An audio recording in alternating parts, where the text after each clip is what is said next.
to Boys Bible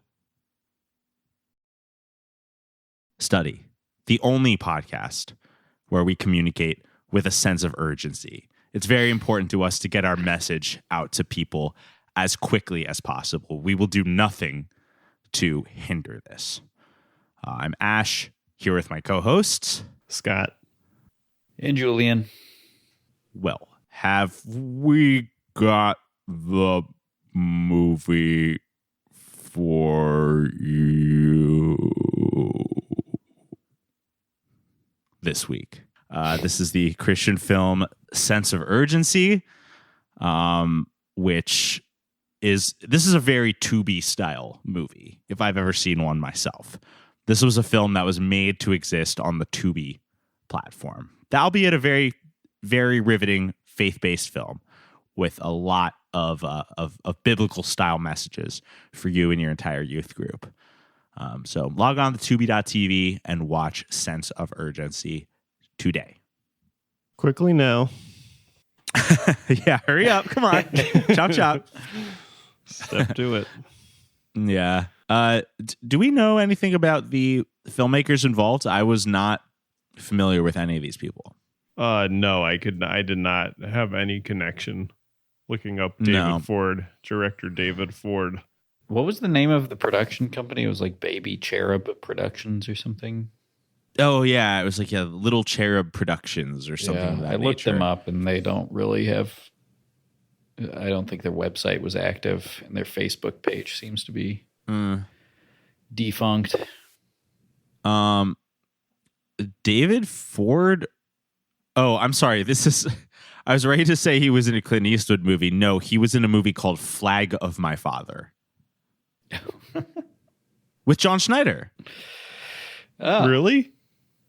Flag of My Father. Is that the Asylum Pictures version of Flags of My Father? I think it is. Our Fathers? Yeah, I'm like, I never actually... Yeah, it's Flag of Our Father, not Flags of Our Fathers. That's really funny. But this is just Mr. What the fuck is his name? Mr. Ford. He's done some other stuff. He works. He was in a movie called COVID-19 Invasion. Oh, wow. The cover of this is really fucking funny. I'm going to paste it and copy and paste it, send it to the group chat. What year did that come out? 2021. So pretty timely. Pretty timely. Okay, here. I just screenshotted it. Ooh, Andy directed the movie Man vs. Bigfoot. That's a pretty good poster, too. Okay. He likes a thriller. Oh, my God, this poster. Yeah, the poster's really, really funny. Hold on, you guys. I might be having a crisis. I'm having it still says I have 3 gigs available. All right. My computer gave me, as soon as I started recording my podcast, it gave me the low storage warning, and I was like, uh-oh. But 3 gigs is plenty for one podcast file. It'll be okay. Well, that's a crazy cover starring Kevin Nash, no less. Wrestler. Is he a wrestler? Oh, yeah. Yeah. Uh-huh. And a podcaster. Really? Yeah, according to Wikipedia. Well, it's clear to me that David D. Ford likes a thriller, in this case, a Christian thriller, because, that's what we've got for you. I also just want to shout out just people in cast and crew with cool names. For some reason, the first build actor on this film is Ransom Ashley, who I believe plays the boyfriend, Grayson. There's a link to his Instagram on IMDb. It does not appear to be valid right now, but Ransom Ashley is a very cool Christian film star name. Wait, his name is Ransom Ashley, and he's Ashley, the star of this movie about a ransom. Yep. Yeah, but he plays Grayson, cool. The boyfriend, not Izzy, our protagonist. Right. His name's Ransom Izzy. Well, that would be very convenient, but not quite. They should have just named her Ashley instead of Izzy. Keep it thematic. Mm-hmm. But yeah, no, this is a special one. This is an extremely fucking stupid movie. But it's also a thriller, which we appreciate when Christian filmmakers make thrillers because it's a little more exciting than just having a couple people in a room talking about Jesus. Although don't despair, that does happen in this movie as well. So there are extended scenes where you feel trapped on the bus with these characters. So, you're not giving that up. Don't worry. But still, this is sense of urgency. Much like the passengers on the bus, you could pretty much leave any time, but for some psychological reason, you cannot. Yeah. Get off the bus or turn off the movie. Yeah, it's a lot like us watching it. To be honest with you, there was many times where I felt like, I could be done with this. But no. So this is sense of urgency. And this is a very plot-oriented Christian thriller, as we said. Great one to put on with your friends, I would say. Lots to laugh at, but with an inspirational message to boot. So where should we start going through this film? I feel like we should probably just start at the beginning and describe it as it unfolds. Well, we have Izzy, that's our real main character is not Ransom Ashley. In my mind, it's Izzy, who was played by how did they list these credits? Literally have no idea. We may never figure it out. Oh, Micah Auden. Okay. Yeah. But she kind of reminded me of Chloe from Chloe's Mountain. Yes. Yeah. But we don't start with her. We start with the couple on their way to... What is happening again? Aren't they on their way to like the ER or something to get a baby delivered? Well, we just sort of join them in the moment. They are in the car, and it is a teen couple all alone delivering a baby. Right. We don't really know where they're going, but we know that it's just up to them. And they find out it's a girl, but they agree. They've clearly talked about this beforehand, that they have to give the baby up. The mother holds her one last time. And then they drive to the fire station and put her in a basket with the name Isabella written on it. Here's what I want to know. Where do all these teen expecting mothers get the perfect basket to leave by the fire station? Did you shop for that like months ahead of time? Yeah. Cost Plus World Market. Yeah. They give you one when you leave the hospital just in case. And if you want to give this up, just make sure the baby looks picture perfect in this wicker basket we've provided for you. Don't worry, we billed you for it. Yeah. This basket is $1,000. I think this was filmed in Texas, so instead of allowing you to get an abortion, they just give you one of those woven baskets. Yes. Yeah. Yes. Well, eagle-eared or eagle-eyed readers of the Bible will remember that that's what happened to Moses, I think.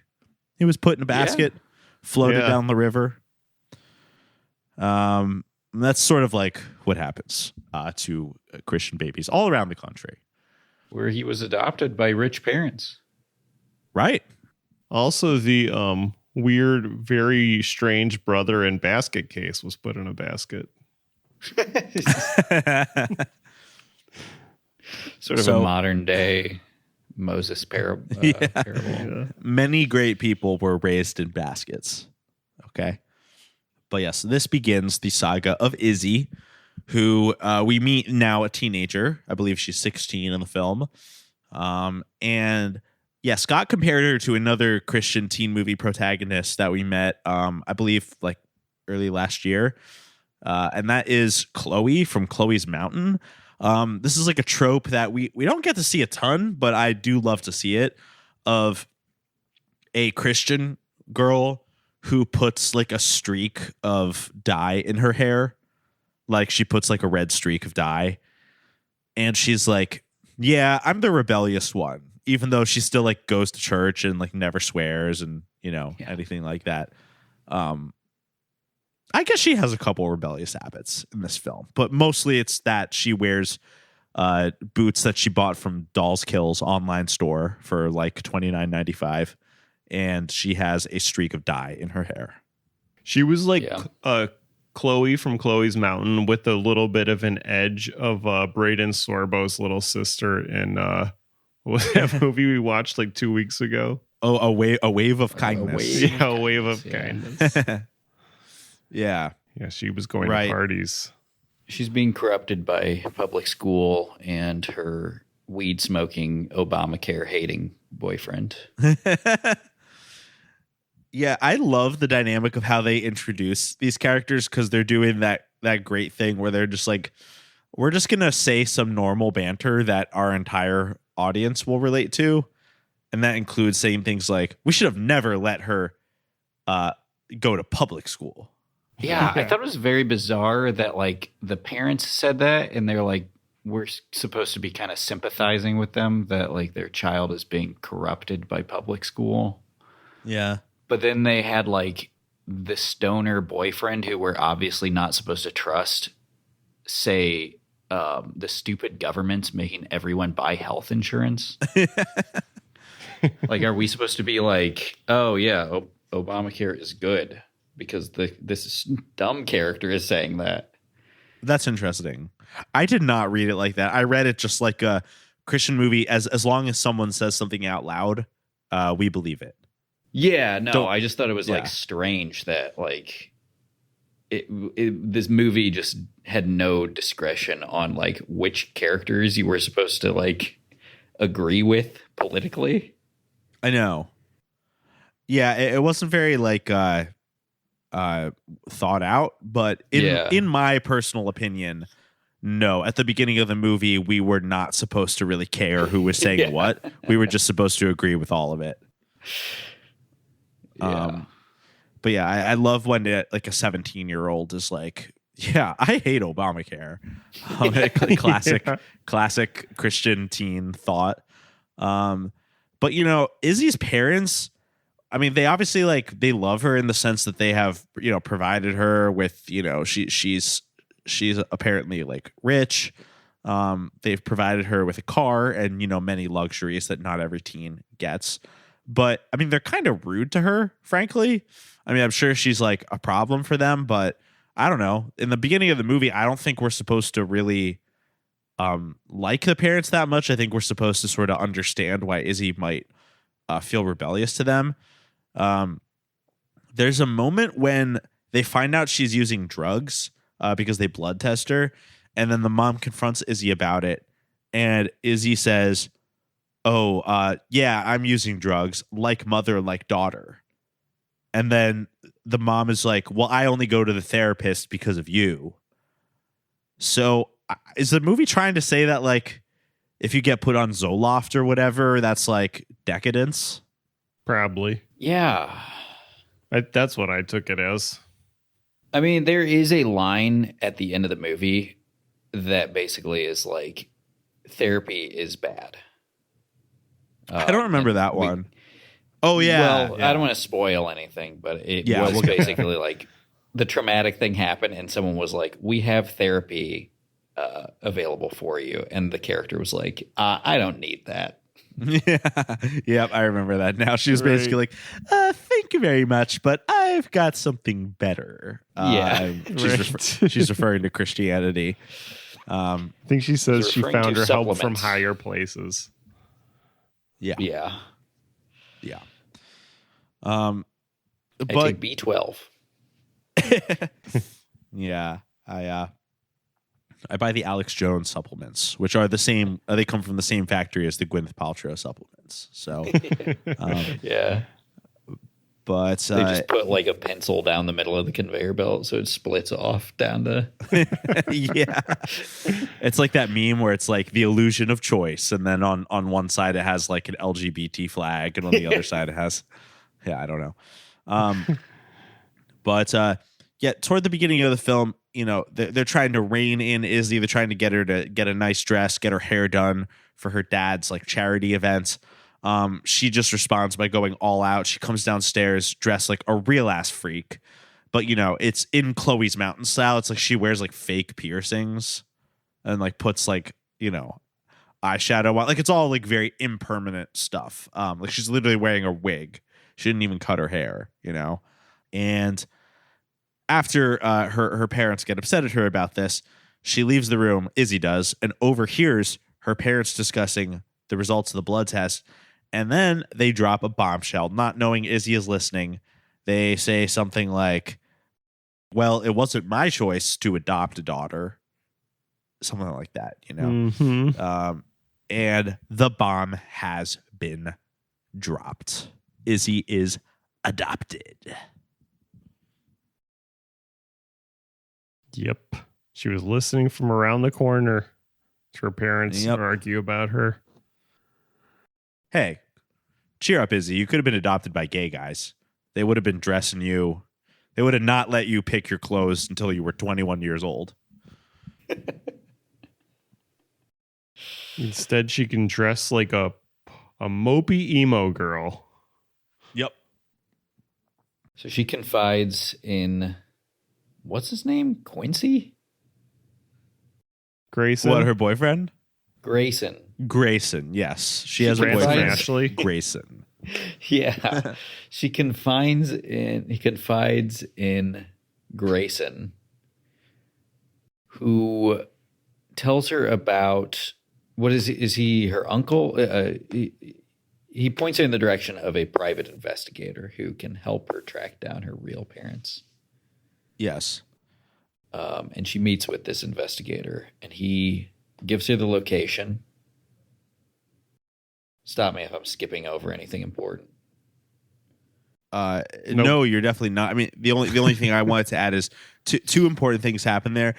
She admits to her boyfriend Grayson that she is rich. She's been hiding this from him. Yeah. Yes, she's been posing. Important. She's been posing as a rough around the edges emo girl. Turns out her car isn't stolen. It's a gift from her parents, and she also tells Grayson that she is in fact adopted and she wants to meet her birth parents. Yep. So he helps her find a private investigator who seems to be related to him in some manner. And that investigator locates her birth parents.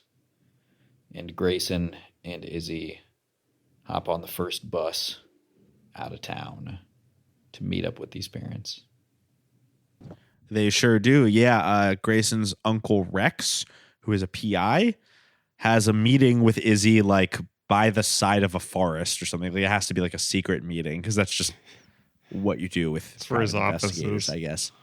Yeah, he's got his ear to the ground. His office is the whole world. He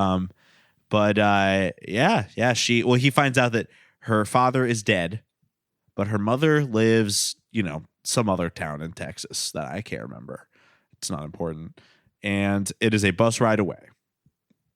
Grayson and Izzy book their tickets and get ready to go. So they get on a Greyhound bus, which if you've ever taken a bus, you have what it's like. You get in line and suddenly everybody is talking to each other. Everyone hates each other. Everyone is looking for any reason to sort of point out the flaws in everyone else and essentially like get as close as you can to starting a physical fight before getting on a long bus ride. Yeah. Why instance, is this? If somebody sees you have a guitar, if somebody sees you holding a guitar, they will ask, "You're not going to play that the whole ride, are you?" Why is this such a DIY movie trope? That like it's really bizarre. Yeah. You and I both, Ash, mentioned Francesca Fingernails, which is essentially the same plot device. A bunch of strangers get on a bus and they all hate each other. Yeah. I mean, it kind of makes sense to me because this is like a movie made by a conservative guy in Texas. And I feel like that's how all of those people like feel when they exit their houses. Is just like, you're just like ready to hate everyone. Yeah. There's something there. I think the funny thing to me is it's not just that they all hate each other, because we all know we privately hate everyone around us when we go outside, but the fact that they are all talking, they are all immediately like sharing community with each other, but it's just like it's a negative community. You can't just be quiet and mind your own business. Yeah. Or like tolerate being around somebody who annoys you for like a few hours. Right. And they're never imagining. You have to escalate the situation. There's no choice but to escalate. Right. And they're never like framing a character in a way where they probably take the bus a lot. It's just like, I can't believe it. They just act like this every time. 5 times a week, I'm just barking my opinions of people on the bus. Yeah. Well, it's every like conservative person's dream to just say like the perfect snide remark to shut someone up, and then like they will never speak to you again. Right. And that's essentially like how this movie, these interactions are written, except like everyone does that. So people just don't stop saying really rude comments to each other. Yeah. Everyone's doing conversation enders. The problem is nothing ever ends. Yeah. They're doing conversation enders for the entire ride, which is very, very annoying. Yeah, in my notes I wrote, this is already just like Francesca fingernails already. I will say that the bus ominously is called Waco Bus. Waco Bus. I understand that Waco is just like a major city in Texas, but when I know I'm about to watch an ominous thriller about terrorism and it happens to be on a Waco bus, I'm like, and we start to meet our players. Okay. These are what this important, stupid, cheesy, like bus, verbal sparring everyone's doing with each other. What that's introducing is our players. Okay. We should probably just talk about the main people who we're going to spend our bus ride with, other than Izzy and Grayson, of course. Well, there is the Christian lady who makes this movie Christian. Fully. Yeah. Her name happens to be Mary Banks.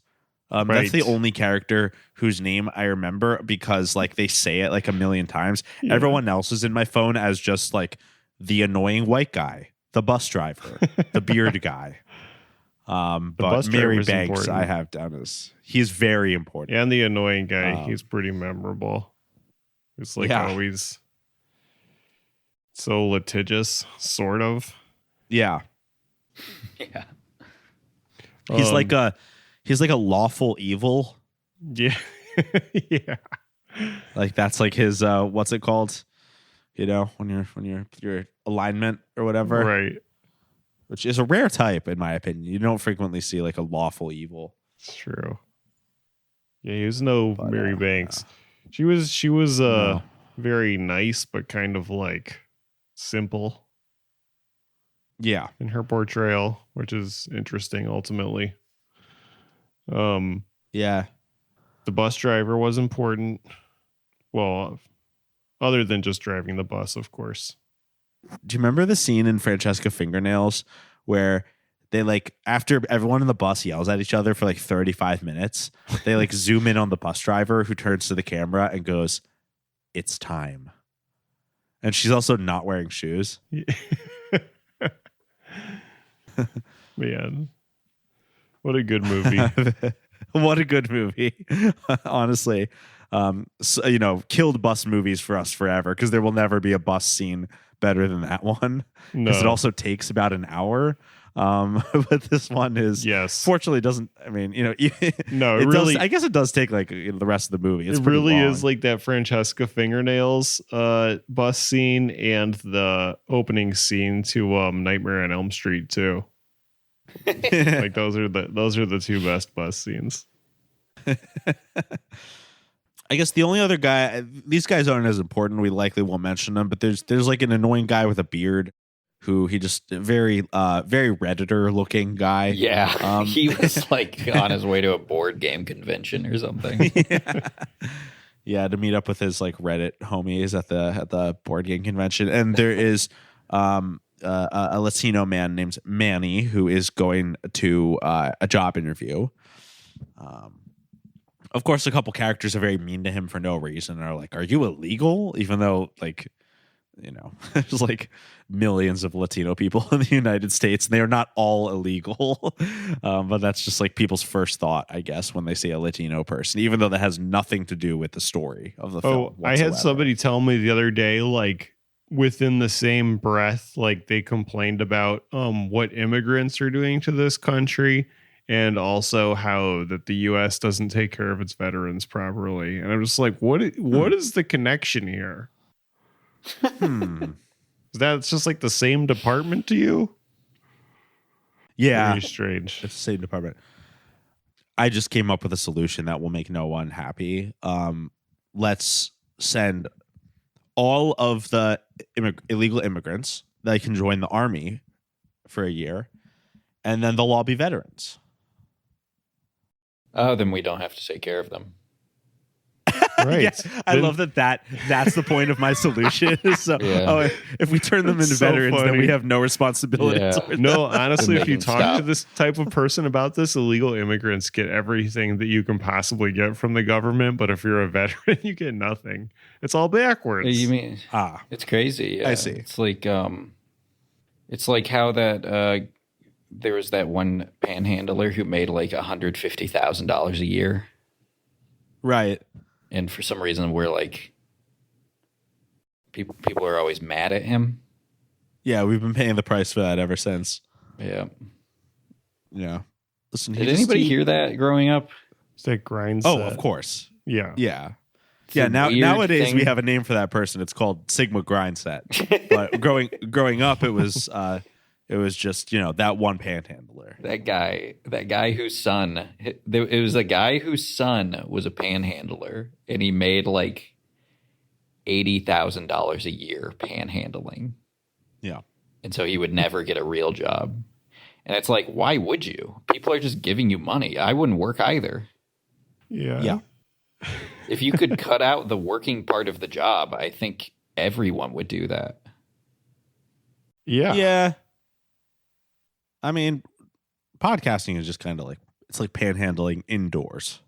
Yeah.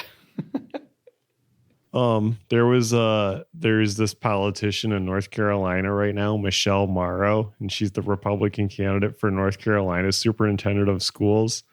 And she just had this video kind of like mildly go viral the other day because she said she went into a Dollar Tree and she heard 4 different languages spoken there, including it was like French, Arabic, what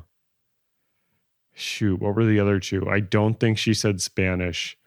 And she said that she's like, seems like she's freaking out, and she's like, this is new. I haven't had this happen to me at a dollar store before. Like, they were bust here. She said they were bust here.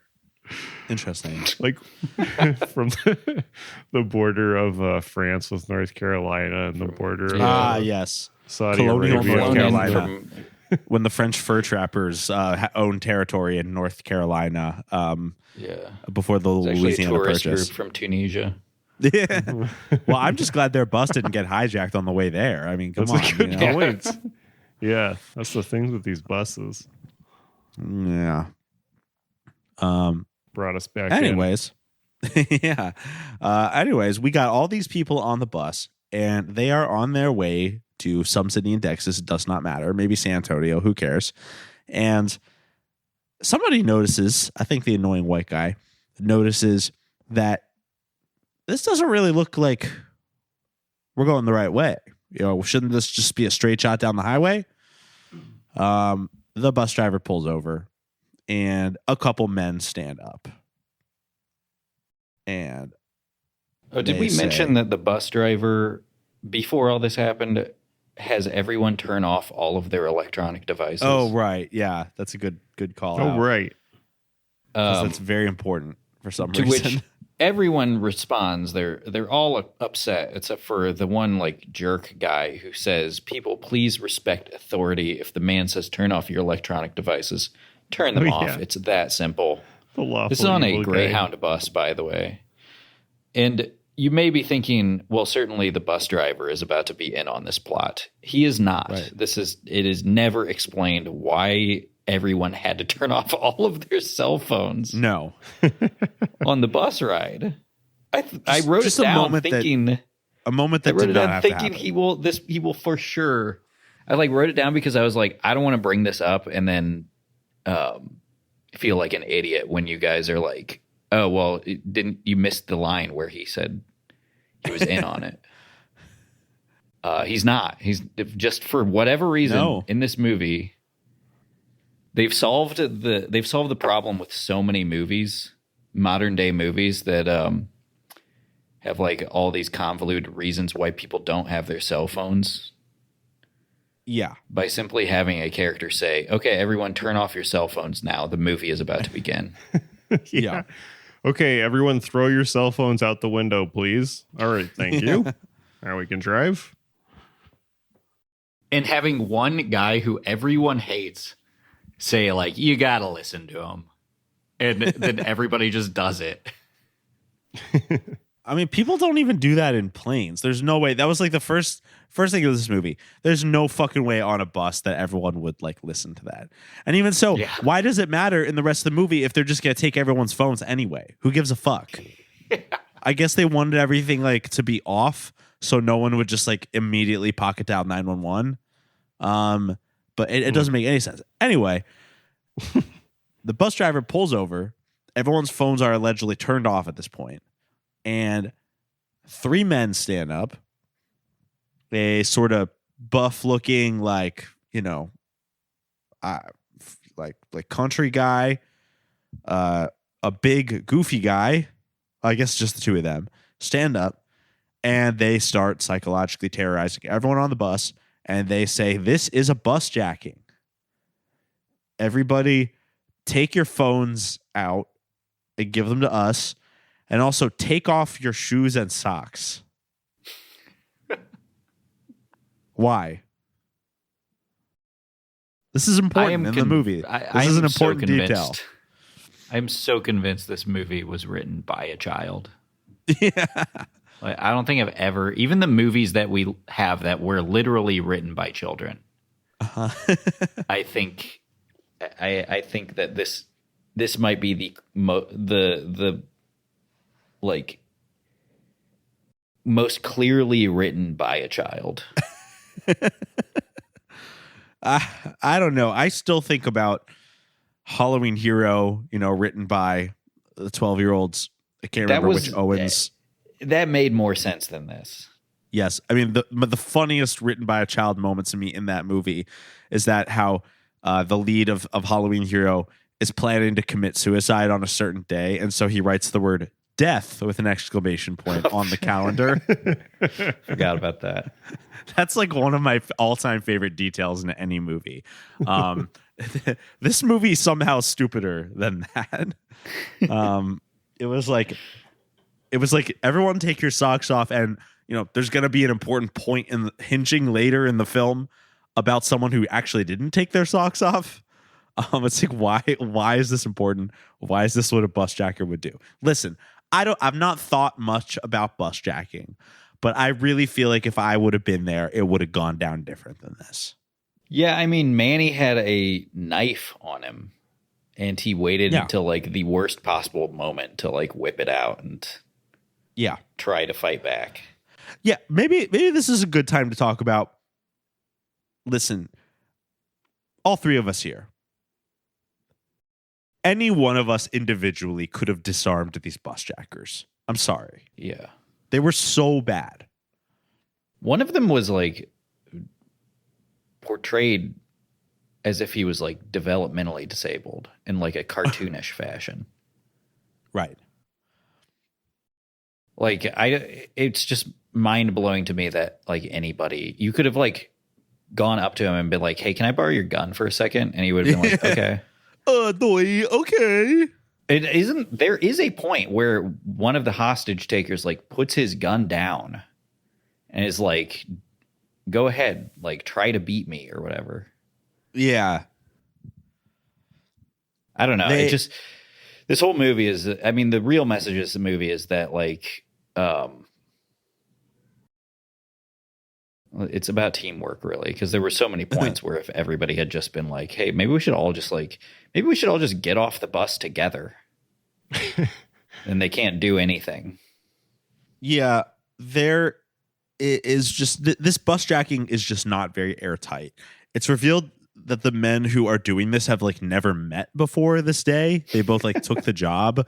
It just doesn't seem like anyone's in sync. It doesn't feel like they've gone through it. We're soon going to figure out who the mastermind of the bus jacking is, and it seems like he's just kind of winging it. If you're going to do like a terrorist attack, hostage situation, mass extortion project on the likes of this bus jacking, I really just think you should like run it through in your mind a couple times beforehand. That makes sense. Maybe meet with the whole team beforehand, do like a Zoom call or something the night before. Communicate in any way, coordinate in any way. So how does this bus jacking go? I mean, we certainly don't have to go over every detail of it. But let's talk about some funny moments of the bus jacking, what the main general points of the bus jacking are, and how the mystery unfolds here. So the main way the bus jacking works is that two armed guys who are working together stand up, basically say, we're taking everyone on this bus hostage. They let like all but 7 people on the bus go for no reason at all. And then the rest, they drive to a hidden location where they are told to wait on the bus because they're being monitored. And if they try anything, if one of them tries to escape, they'll like kill the rest of them, which is why it's so perplexing and then they leave the bus. They just go off somewhere else and they're like, just wait here. At any point, everyone on the bus could have left together. Yes. But for whatever reason, like everyone on the bus can only think of themselves. So there's multiple times where one character will be like, I'm getting off this bus. And everyone will say, no, don't. He'll come back and kill the rest of us. They are not restrained in any way. No. They're allowed to go to the bathroom at will. They're allowed to just like talk to each other about anything. But the main premise of the bus jacking is that they are targeting Izzy's family.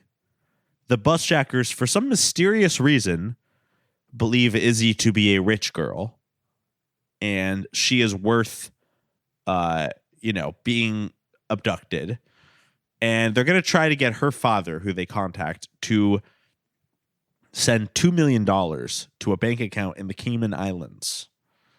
And every hour that Izzy's father does not send the $2 million, they're going to kill one of 7 pre-selected hostages on the bus. They're just going to do this. It's going to go completely right. The FBI is not going to get involved. No one's going to just run away. Seems like a pretty stupid plan, honestly. And it is. It is extremely stupid. What's crazier, and spoiler alert, the FBI does foil this, but what is equally crazy is that it takes the FBI as long as it does to figure out what is going on. Yeah. Yeah. You would think there'd be a first things first type of protocol in place. Yeah. About where this could be happening.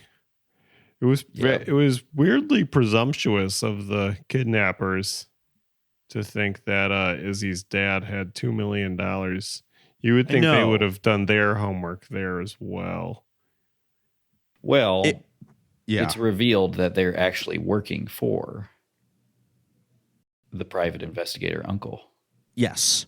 And this is revealed it's revealed like halfway through the movie. We see Rex Phillips, the private investigator who is the one who inspired Izzy to get on this bus to go meet her birth mom, is actually the one running the show behind the scenes. And this is hilarious because this means that he found out, like, okay, if we're just gonna accept the events of this to be true, that means, like, because, Grayson just found out that Izzy was apparently rich yesterday. And by the way, her definition of rich means, like, I own a car. Yeah. So that means Grayson must have told his uncle, oh yeah, my girlfriend just told me she's rich. And then they came up, Rex came up with this fucking cockamamie plan to, like, Izzy buys the bus ticket after Rex tips her off to the birth mom thing. And, like, in less than 24 hours, he got a team of, like, random guys together. He made a bank account. Like, he couldn't have thought about this for a couple more weeks. He devised this fucking cockamamie plan in, like, 2 hours. So many better ways to just kidnap a person. Yeah. I mean, he got very lucky that apparently they bought tickets for a bus service that is just like some guy's bus that he owns. Because over the course of the movie, we find out the bus has no GPS. It has, like, no radio system. It has, like, no air conditioning. It doesn't have any. It, like, barely runs. And somehow this guy is, like, operating a Greyhound bus. He's a franchisee or something for a charter bus. Yeah. Yeah, it said multiple times in the movie, oh no, the bus doesn't have a GPS system. I mean, this shit is going down. Like, it's fortunate for the movie that it was a fictitious scenario devised for the mind of one person, because any individual detail about this bus checking falls apart under scrutiny of why would this work? Why wouldn't everyone just leave? Why can't they call anyone? Why did the people have to take off their socks? Yeah. Also, somehow so they come up with, like, oh, the bus driver is going to tell everyone to turn off their electronic devices. We're going to have them, like, take off their socks for no reason. I mean, I guess this makes sense now that I'm thinking about it, but there's no GPS on the bus. There's, like, no radio communication, but somehow the bus driver knew that there was an accident on the major freeway, so they had to take a detour that he also somehow knew how to do. Yeah, I honestly still don't understand. I mean, all he had to do was just say the bus driver is in on the kidnapping. I know, right. It would have been so easy. That is the simplest reason to explain all of this, and they just it would make did a not lot do more that. sense. It would be like, oh, I just picked a place where her mother lives. That where you take this bus line, I know that bus driver. Yeah, I paid him off. I'll Instead, he has nothing spend the to next do 5 with it. minutes getting a Cayman Islands bank account. That should be no problem. He probably was like, I mean, I'm not surprised he didn't, like, send him a fucking Venmo QR code to have the, like, ransom money sent to. That's how shittily this guy is thinking through all this stuff. So, email for PayPal. Yeah, here's a photo of me with my Email, driver's we'll never license to confirm. Yeah. Just add me as a friend on Venmo. You can send it to me. So, as we're, learning more about Rex Phillips, he's in contact with Izzy's dad. The dad doesn't want to call the FBI, but the mom does behind the dad's back. The FBI are now on the case. There's a big reveal, and I know I'm going kind of out of order, but it's okay. There's a big reveal where suddenly the bus driver, who again is, like, not in on this at all, even though he, like, seemingly did everything possible to play into the kidnapper's hands. He starts to suspect that Izzy's boyfriend Grayson is in on it. And this is his big tip off why is because Grayson did not take off his socks with everyone else. Yep. And I guess he's hiding a mic. He's hiding his socks. phone. Oh, and he's tipping off to the kidnappers. He's going to the bathroom. I thought my boy, had a bladder infection or on. something. Maybe he just has a weak bladder like me. Listen, I get it. I have to get up like 4 times during a movie. If it was a kidnapping, I'd probably be getting up every 15 minutes, you know? Yeah. But no, it turns out Grayson has been working for his uncle, but not by choice. Okay. We think Grayson's a slime ball, but this is not by choice. This is because the uncle threatens, like, I guess once Grayson confided in his uncle that his girlfriend was rich, his uncle said, if you don't help me kidnap her, I'll have you turned in for statutory rape because why did he? Izzy is 16. How does he know? Did he tell him that he's having sex with his girlfriend? Yeah, I love. What is this relationship hey, this guy has with his uncle? Hey, uncle, you got to meet my girlfriend. She's smoking hot. She's underage and she's rich. And I'm having sex with her. And I'm trying to put a baby in there. This shit keeps going down. Lots of stupid, funny, annoying shit. A lot of really stupid games where it's like, oh, are they bluffing or aren't they or whatever? It's extremely tedious. It turns out they are bluffing. Yeah. Yes. They have not been killing any of the people they say they kill. Why? They've been tying them up and putting them in a closet for no... Exactly. There's so many things that are like, why did you do... Like, there's so many things where it was like, do you not realize, like, hijacking a bus full of people at gunpoint is probably going to put you in jail for, like, the rest of your life? So why are you, like, doing all this stuff? Like, it seemed like everything they did was with the hopes that when they're finally caught, they could just be like, well, we didn't actually commit a crime. Yeah, right. Yeah, we were just doing, like, a theater performance. Yeah, they it was like they were ethical kidnappers or something. It was just really stupid. And again, for no reason other than it made the plot a little less brutal. That they weren't actually killing the fictional people, who, by the way, I didn't give a fuck about, of course. I was like, sure, kill the annoying guy. What do I care? Yeah. I don't like hearing him talk. They did. It is revealed at one point that they did kill someone who was in the bathroom when they shot a woman in the hand to intimidate her. They shot Mary Banks in the hand. Crazy. Mary Banks. Okay, right. They shot Mary Banks, which we got a little more to say about her as the final thought of the show. All right. That's even funnier. I did not even realize. I just thought of this now. That was shot in the hand. I just thought this now. They shoot the Christian woman in the hand. Person getting killed, which kills an innocent person in the bathroom. Why didn't her hand stop it? Well, you'll find out, I suppose. But like, is there anything to say else about this bus jacking before we sort of? We have much to mention. To say. There's so much to say. I mean, we have to mention her being pregnant. Certainly, we find out that Izzy is pregnant. Yeah, very important that she is pregnant, which basically like drives her whole like. Everything she does from that point forward is to protect her unborn child. And also everyone else on the bus seems to be more concerned with protecting the unborn child than their own lives. Well, so many little things in this bus ride, if you wouldn't mind me just going down. Please. No, I would love that.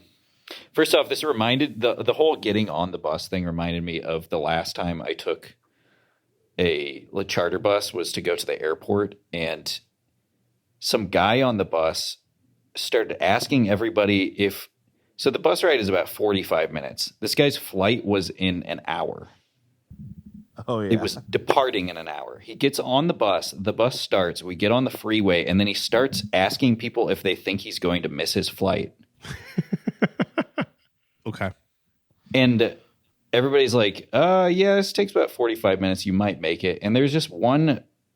This is like an old man, and then he's sitting across from an older lady who is just like so blown away and like fearful for him. Like that she won't let it go, and she starts like talking to everybody around her that like he's not going to make his flight and all this stuff. And I'm just like it was like, I mean, maybe my complaints about how the people act in this film is not really it's not that far from reality. Because the whole Maybe time not. I was like, the guy is an idiot, but you don't know him. You're not on the same flight. Like, what does it matter? Why do you care so much? I was like, you're never going to see this guy again. That's a pretty good bit just to make that up on the bus, though. You just tell people that. Tell You're everyone. Like, my flight God, leaves I in hope I 40 make my minutes. flight. You think I'll be good? Yeah, and every time somebody asked him a question about like, oh, did you check the schedule? No, he would volunteer information. Like he said, I checked how long these bus rides are online last night, and it said it was going to be about 45 minutes to an hour, but you can't believe everything you read online. It's like, what the fuck who are you? How did you even manage to fucking buy a plane ticket? It was so crazy. He was checking a bag is fast too, right? Yeah. He was also leaving 2 days before Thanksgiving, which is notoriously notorious easy time for to fly. Don't worry, we'll be getting him on the pod next week to ask him how his trip was. When the kidnappers tell people to get off the bus, the people they're freeing, they say get off the bus and assume the prayer position. Yep. Yeah. So stupid. When they each pulled out their prayer mats before. Oh. Yeah, they had to face Mecca. Yeah. When the lead kidnapper starts talking to Grayson, he refers to him as, what does he say? He calls him Emo, the puppet. And Grayson says, that's a Muppet, not a puppet. And I said, Emo. Wait, he says I'm emo. Oh yeah, Yes. He does that stupid thing that drives me crazy where people are like emo, and it's like you see the spelling. Yeah, you heard him say it. It wasn't like you read the script. It's again, people are talking. The guy who wrote the movie is writing it down on a piece of paper and not thinking how people would actually talk to each other, which is so stupid. Oh yeah, he says, "What are you?" He says, "I'm emo." He says, "Elmo?" No, I thought that was a puppet. And they're like, Elmo is a Muppet. I'm emo. Yes. And then he calls him Elmo great. For the rest of the ride. And I literally have in my notes, already very tedious, and we still have an hour to go. Too bad. I would have shot that kid instantly. Yeah. Somebody literally says we're doing exactly what they want us to do, which is turn on each other, which I didn't think they actually said that in movies. Oh, there's a part where the dad is trying to source $2 million. He makes it clear his assets are not very liquid right now, so he's going to have to move some money around. Yeah. Which is why it's taking so long to get Rex the money. At one point, he calls somebody and then leaves the room, and his wife and their family friend, who he was playing racquetball with earlier and is now wrapped up in this whole plot of saving his daughter. His wife and his racquetball partner decide to call the FBI, and then the dad comes back in the room, hangs up the phone, and says, I just sold the beach house to Rob for $250,000. And I'm just so curious how that conversation went down. Yep. Where if you call your friend, I mean, this is probably how rich people act, but you call your friend, you say, my daughter has been kidnapped and is being held at gunpoint. I need $2 million fast. Can you help me? And your friend says, well, I'd buy your beach house off you for $250,000. That's a good friend. Oh, and that's a deal. I wish I could do 500K, but the highest I can do right now is 250. Well, all right. Yeah. Oh, here's just while we're doing just random funny moments from the bus ride, because they're all jumbled up. It makes no sense. A funny detail is that when Izzy finds out on the phone with her parents during the kidnapping that she's pregnant, she gets mad at Grayson because Grayson told her the first time there's no way she would get pregnant. Yep. So this leads me to believe that they had sex once. They had sex once, and he immediately told his private investigator uncle. Yes. Yeah. Who's now, blackmailing him for statutory rape. Meanwhile, he also got his girlfriend knocked up. Yeah. Mind you, he did not go to his uncle saying, my girlfriend is pregnant. I don't know what to do. He told his uncle that they had sex before he knew that he got her pregnant. Yeah. And they also had a blood test done in the meantime. What is the timeline of all this? Yes. I just it's a pretty long bus ride. Great. Yeah. Grayson is obsessed with, Grayson keeps telling her that she has to get an abortion. They're still kidnapped on a bus right now, by the way. He's obsessed with her agreeing to get an abortion. And her response is to say, I don't care about my father's money. All I care about is this life that's inside me. Those aren't mutually exclusive right now. You should still very much care that your dad has the money to pay for all of these people. And everyone else on the bus should say, we all care about your father's money right now. Yes. Yeah. We are still being held at gunpoint on this bus unless your dad can come up with the $2 million. But I love that they figured out that she was possibly the richest one on this bus drive. And her dad's assets ended up being in the hundreds of thousands of dollars, which is unfortunately more than a lot of people have. Most people don't have, savings to that amount, but that's also not an inordinate amount of money. Are we sure there isn't someone else on the bus who's rich? I mean, if you were, can we all pool our money together and make $2 million?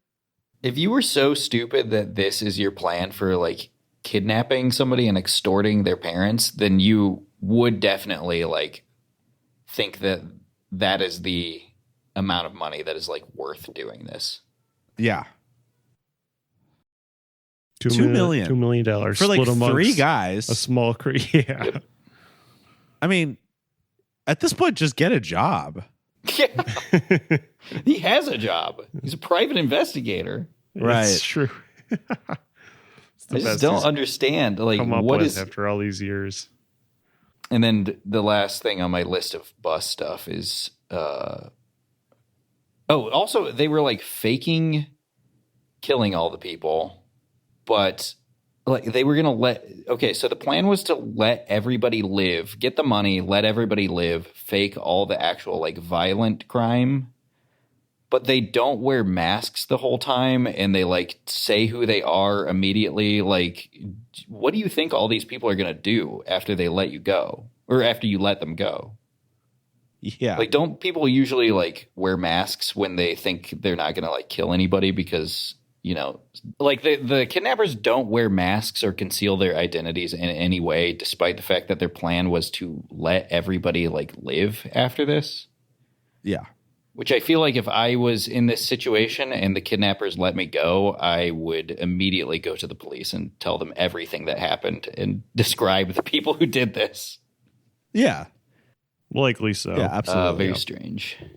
Yeah. The last thing I'll note about the bus hijacking, which makes sense that they weren't killing anybody, but for some reason, when they find the guy who was shot in the head in the bathroom, it's on one of their trips to the bus. Okay, so the other passengers find the dead guy in the bathroom has been accidentally shot in the head. They dress him up as a sleeping passenger in the front seat. No one ever really says why they need to do this. No. The kidnappers get on the bus to get somebody to kill because it's been, an hour or whatever. They immediately see this guy who's been dressed up to look like he's sleeping, and they're like, oh, he's dead. He's been shot in the head. Why they needed to dress him up, whatever plan was there, completely out the window. Yeah. But then the kidnappers say, well, we can't kill another person because this guy's already dead. So you've bought yourself another hour. Yeah, why? As if they're Why? as if there's some sort of fucking like Kidnappers. Umpire. There's some kidnapping umpire out there who's going to be like, whoa. I know you guys didn't see our full list of rules that we made before this, but this is a technicality. It's going to be another hour before you're allowed to kill somebody else. Very, very funny. Should we reveal how this bus jacking ends? Yes. I think we should. This whole time. Also, they got the fucking nephew's cell phone and are making phone calls, but they still stay on the bus. Everybody still stays on the bus. They're like, we found the mole. There's no way they can get any information on what's happening on this bus now, but we should all stay put. Well, that's just where they're filming. Anyways. There's been a very nice passenger this whole time who got shot in the hand named Mary Banks. And there was a certain point in the movie where I was like, is this really Christian? Or is this just kind of like to be core faith genre? Yeah. But yes, it is. And there was a bus rider named Mary Banks who got shot in the hand. And she is very, what's the word? She's proselytizing a lot. She has no problem letting her light shine, saying some Bible verses here and there. She stays relentlessly positive, which reminds me of another movie that I think we'll probably be covering next week. And she actually gets a couple people to look at their hearts and souls a little differently, including the bus driver, including Grayson. Grayson's feeling bad about what he's done, and she says, Grayson, you can always start doing the right thing thanks to God. And the bus driver's like, like count me in too, basically. And Izzy turns her down at the time. But all this to say is that this relentlessly positive passenger ends up being an angel. There's a point where the FBI is looking at footage and they're like, that's the thing. You're not talking to anybody here. That's so stupid. She's not on camera. Angels don't show up on camera. Yeah, there's afterward when Izzy's like, how can I get in contact with Mary Banks? And the reporter's like, well, that's just the thing. None of us know that. Look at the footage. What do you see? Or most importantly, what do you not see? And I was like, what? Because, mind you, there's plot points hinging on the fact that they shoot Mary Banks in the hands. Mary Banks is like always offering to be like, oh, just kill me instead. She's interacting with the kidnappers, with the other passengers, everybody. She's like a crucial part. She takes up space. Like at one point, like she's sitting next to Izzy and her boyfriend like can't sit next to her, Yeah. She's real. Okay. Yeah. She says she must be my guardian angel.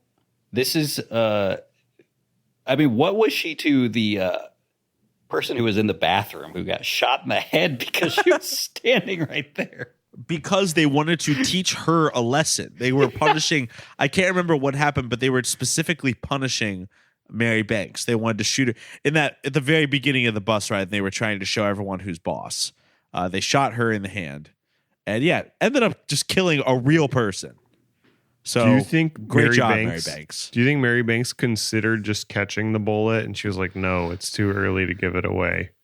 Or do you think just angel physics is she's just like, well, I'll get shot and I can take one for the team. It should buy us an hour. If I know anything about kidnapper law, which I do as an angel who's been around for a while.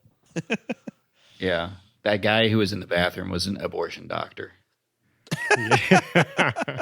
He was on the way. The only reason why I'm thinking that for whatever reason it was good that he was shot in the head. To kind of prove that she was an angel. Seems like if somebody shot you in the hand, the bullet would just go through it, whether or not you were an angel. Hello? I just don't know. Oh, sorry. Thinking about it. Thinking about Yeah. it. Thinking hard about angel physics. Everyone has been rescued by the FBI, an insane-looking FBI guy whose face is so Botox he looks like a goblin.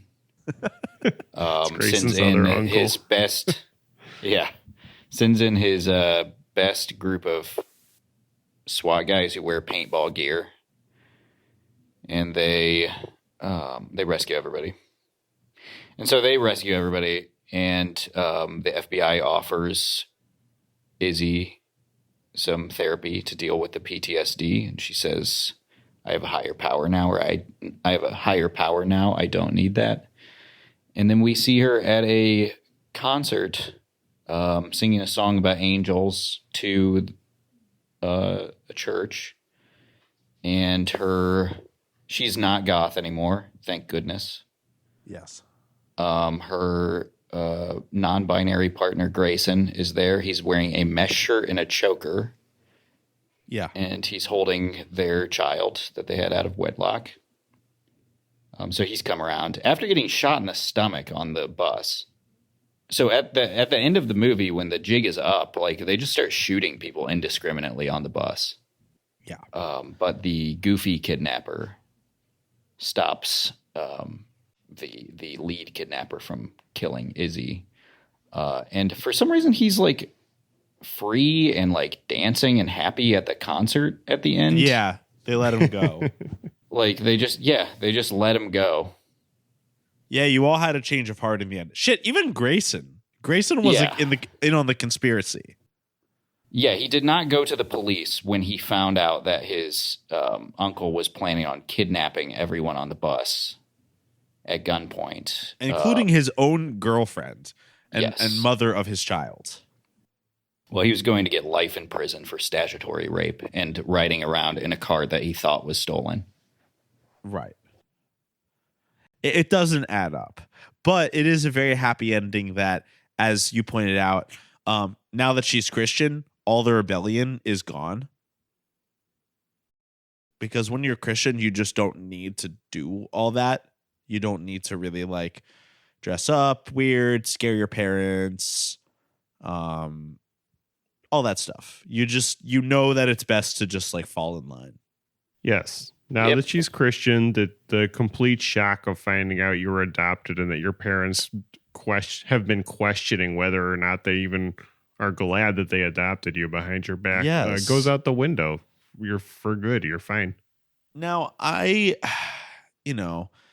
older I get, the more I do value, social harmony. You know what I mean? When I had a chip on my shoulder at times growing up, and now I'm like, oh, I love my family, stuff like that. I get these things. These are definitely things that you come more to peace with as you get older. But I love that this movie literally says like, no, when you are not a Christian, you hate everyone in your life and you're trying your best to alienate them. And when you are a Christian, you suddenly realize, oh no, they were all right. It's best for me to just this is the way it should be. Like radical acceptance in the face of, as Scott said, I mean, there's clearly some emotional problems happening in this family. Yeah. I'm not saying you have to go to godless talk therapy. You can talk to your pastor if that makes you feel better than talking to a therapist. But there's clearly issues that this family has to work through together. But the solution is just for them to all be Christian. Yes. When you are Christian, you have no problems. But I mean, boiling it down even further, it seemed like her just getting pregnant seemed to solve all of her problems. That too. Because once you're pregnant, as she said multiple times in the film, as soon as she learns that she's pregnant, she's like, now I am just concerned about the life inside me. So we, Boys Bible Study, feel as if we have been stuck in the bus of this film, sense of urgency. We've gone on a ride together, mostly not of our own choosing, and we are either better or worse for it. So, with that in mind, how do we rate Christian to-be core thriller sense of urgency? It was one hell of a ride. More fun than riding an actual Greyhound bus. I'm going to give it 1 out of 1 beach houses frantically listed at $250,000, bought by a close friend of mine. Seemingly the only way he can think to help me when my daughter is kidnapped. Hopefully he'll be able to go back on that deal soon. We'll see. And sense of urgency too. It's in escrow right now. Sorry. There's not much we can do about it. That's right. I'm going to give this relentless bus ride 7 out of 7 hostages. A perfect score for a perfect actor name for a hostage movie. Ransom Ashley, who played Grayson. Yeah, and as for me, you know, I appreciated this film. I thought it was hey, you know, I'm not trapped in here with you, you're trapped in here with me, the movie. And I thought it was perfect in every way. I'm glad it came through with the Christian message really tacked on the end there. I'm going to have to give this film 1 out of 1 invisible angels, because it's important for you to know that every time you're on a plane or in a car or in public or anything, some of the people around you are not real. They are actually an angel sent to protect you. And you can test this theory by going up and just trying to punch them hard in the face, and your hand will simply go through them. So give that a try next time you're on the bus. And with that, thank you to all of you who listen, everyone who is stuck on the Boys Bible Study bus with us. You've bought your tickets, and we are very grateful for your support. Thank you so much, especially our patron saints at the $20 tier, Nicole, Marissa, Jeff, Rhett, and Mark. Thank you very much. Also, our outro song is Oh My God by Mary. So from all of us here at Boys Bible Study, myself, Ash, my co-hosts, Scott and Julian, our bus driver, the bus driver, we would like to say, peace be with you. And also with you. Real sense of urgency there. Your response. Forgive me, Father, for I have sinned. I feel your love in me, it's coming from within. Oh my God, my devotion is so unwavering. Divine emotions when you enter me. Every day you take